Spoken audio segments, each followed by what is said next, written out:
இன்னைக்கு பல பேர் பேசிக் கொண்டிருக்கிறார்கள். குறிப்பா திரு ஸ்டாலின் அவர் பேசுகிறார், திராவிட முன்னேற்ற கழகம் 200 இடங்களிலே வெற்றி பெறும் என்று. இந்த கூட்டத்தின் வாயிலாக நான் தெரிவித்துக் கொள்கின்றேன், அண்ணா திமுக தலைமையிலே அமைக்கப்படுகின்ற கூட்டணி 210 இடங்களிலே வெல்லும்.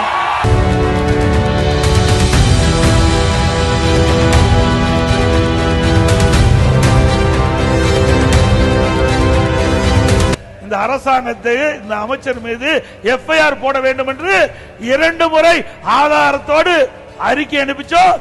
இன்னும் எஃப்ஐஆர் போடுவதற்கு இந்த அரசுக்கு மனமில்லை.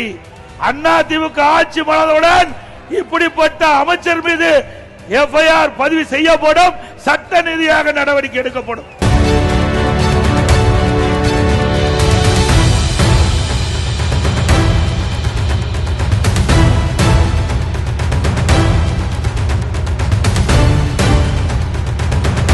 இளைஞர்களுக்கு வேலை கிடைக்கல, அனைத்து இந்திய அண்ணா திராவிட முன்னேற்ற கழக ஆட்சியில அந்த தொழில் மூட்டு ஈர்த்த காரணத்தினால தமிழகத்தில் பல தொழிற்சாலைகள் வந்த விளைவில் பல லட்சம் பேருக்கு வேலை கிடைச்சிருக்குது.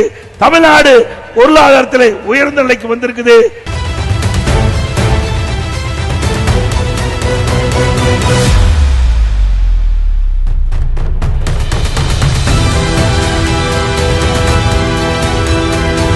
பெண்களுக்கு, சகோதரிகளுக்கு விடுதிகள் கட்டி கொடுக்கப்படும்.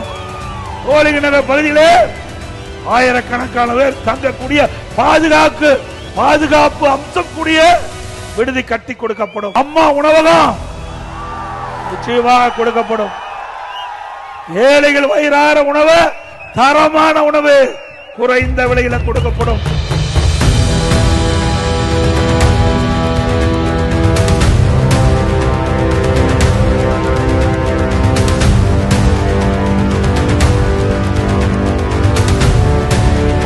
புதிய திட்டத்தை அறிவிச்சு அடிக்கல் நாட்டிட்டு இருக்கார். இதுக்கெல்லாம் எங்க நிதி? எந்த நிதியை நீங்க ஒதுக்கி இருக்கிறீங்க? வேண்டுமென்ற திட்டமிட்டு மக்களை ஏமாற்றி அடுத்த வருகின்ற தேர்தலிலே மக்களுடைய வாக்குகளை பெறுவதற்கு புதிய திட்டத்தை அறிவித்து அதுக்கு அடிக்கல் நாட்டிட்டு இருக்கிற முதலமைச்சர் அவர்களே, இனியும் மக்களை ஏமாற்ற முடியாது. மக்களை, தமிழகத்தை